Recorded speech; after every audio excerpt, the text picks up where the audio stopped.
இந்த சம்பவம் செய்யறதுல வந்து தளபதி அடிச்சுக்க முடியாதுங்க. சும்மா இருந்த இடத்துல அரசியல்ல ஆட்சியில பங்கு தரேன், அதிகாரத்துல பங்கு தரேன் அப்படின்னு சொல்லி ஒரு கொளுத்தி போட்டாப்பல. கொளுத்தி போட்டதெல்லாம் அவன் பொய் இல்ல. இங்க வந்தாலும் நம்ம தருவோம் அப்படின்றது எல்லாருக்குமே தெரியும். ஆனா இத வந்து மத்த கட்சிகள்லாம் ரொம்ப பதறுது.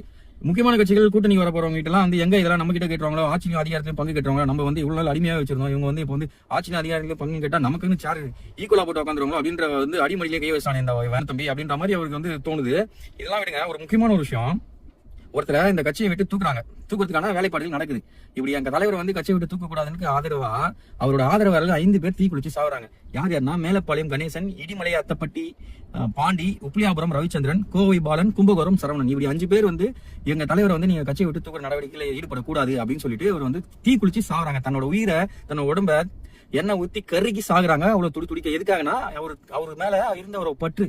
ஆனா இப்ப அவர் என்ன சொல்றாருன்னா, நாங்க வந்து இதுவரைக்கும் ஆட்சியில் பங்கு அதிகாரத்தில் பங்கு என்று ஒரு சொல் கூட நானோ எங்கள் இயக்கத்தில் இருக்கக்கூடிய முன்னணியினரோ தப்பித்தவறி கூட ஒரு வார்த்தை நாங்கள் பேசியது கிடையாது. அது எங்களை பொறுத்தமட்டில் அப்படிப்பட்ட கோரிக்கையை நேற்று வரை வைக்கவில்லை, இனியும் வைக்க மாட்டோம்.